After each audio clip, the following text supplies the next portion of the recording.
بسم اللہ الرحمن الرحیم۔ فروا وائس چینل کے معزز ناظرین السلام علیکم۔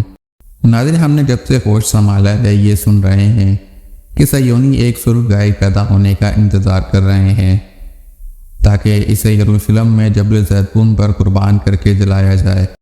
اس کے بعد مسجد اقصی اور سنہرا گنبد شہید کر کے ہیکل سلیمانی کی تعمیر کریں۔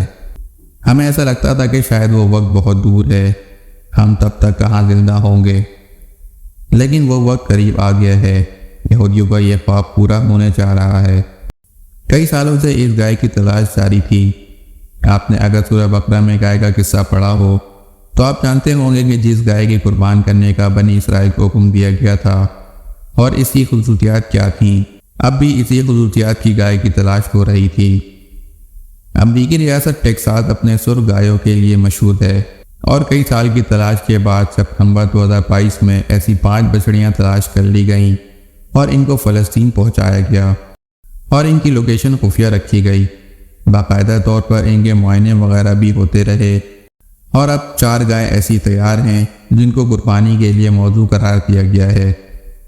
جبل الزیتون پر 12 سال پہلے ایک پلاٹ خرید لیا گیا تھا جس پر قربان گاہ بھی تیار ہو چکی ہے، جہاں گائے کو چلایا جائے گا اور اس کے ساتھ مسجد اقصی کو شہید کر کے وہاں ہیکل کی تعمیر کی جائے گی۔ ضروری نہیں ہے کہ اگلے ہی دن تعمیر شروع ہو جائے، لیکن رسومات شروع ہو جائیں گے اور یہ قربانی بہت جلد ہوگی کیونکہ گائے کی عمر 3 سال سے زیادہ نہیں ہونی چاہیے اور اپریل میں ہی شاید یہودیوں کے عید پر یہ قربانی کر دی جائے۔ یہ قربانی 2000 سال کے بعد ہو رہی ہے۔ بنیادی طور پر جب یہودی مقدس ہیکل کی تعمیر کرتے ہیں تو وہ تعمیر کے آلات کو پاک کرنے کے لیے سرخ گائے کی راکھ کا استعمال کرتے ہیں۔ اس کی کھال، گوشت، خون اور ہڈی سمیت تمام سامان کو جلا کر خالص پانی میں ملا دیا جاتا ہے اور پھر وہ پانی جسم کو پاک کرنے کے لیے استعمال ہوتا ہے، جس کے بعد اسے تیسرے ہیکل کی بنیاد کے ارد گرد 7 بار چھڑکایا جاتا ہے۔ یہ مسیح کے دور یعنی دجال کے دور کا استقبال کرے گا۔ ناظرین، اس کے بعد دجال مشرق سے اپنے آپ کو ظاہر کرے گا اور اس کا تعلق یہودی خاندان سے ہوگا۔ اسے عام طور پر ایک آنکھ کا اندھا کہا جاتا ہے اور اس کی پیشانی پر لفظ کافر لکھا جائے گا۔ وہ یروشلم کو فتح کرے گا اور پوری دنیا کا سفر کرے گا۔ ایک جھوٹے مسیحا کے طور پر بہت سے لوگ اس سے دھوکہ کھا کر اس کی صفوں میں شامل ہو جائیں گے۔ اس کی مدد شیاطین کی فوج کرے گی۔ اس کی مرضی کے سب سے زیادہ قابل اعتماد حمایتی یہودی ہوں گے جن کے لیے وہ خدا کے مانند ہوگا۔ اس کی واپسی پر بہت سے کمزور ایمان والے لوگ اس کی زد میں آئیں گے۔ اس کے آنے کے بعد ہماری بیٹیوں اور بیویوں کو گھر میں رکھنا ناممکن ہو جائے گا۔ یہ ہماری امت کا سب سے بڑا، سخت اور مشکل فتنہ ہے اور ہم میں سے بہت سے لوگ اس سے ناواقف ہیں۔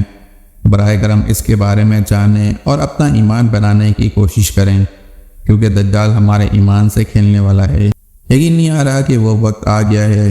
یقیناً ہمارا دل چاہ رہا ہوگا کہ یہ سب جھوٹ ہو، لیکن پچھلے 5 مہینوں میں فلسطینیوں کے ساتھ جو کچھ ہوا اور 52 مسلمان ریاستیں سوائے مذمت اور سفارتکاری کے کچھ نہ کر سکیں، جب ہم مسلمانوں سے یہودی پروڈکٹس کا بائیکاٹ نہ ہو سکا، معمولی قربانیاں نہ دی جا سکیں، جہاد تو بہت دور کی بات ہے۔ اس کے بعد کچھ بھی ممکن ہے۔ انہوں نے دیکھ لیا کہ مسلمانوں میں کتنا دم و خم ہے۔ اب اگر مسجد اقصی شہید بھی کر دی جائے تو زیادہ سے زیادہ شور مچے گا، مذمت ہوگی، جلوس نکلیں گے اور بس ہیکل سلیمانی کی تعمیر کے ساتھ ہی قیامت کی بڑی نشانیاں شروع ہو جائیں گی اور پھر بہت تیزی سے ایک کے بعد ایک واقعات ہوں گے۔ بس اب اللہ سے دعا ہے کہ اللہ ہمیں دجال کے فتنے سے بچائے۔ آمین۔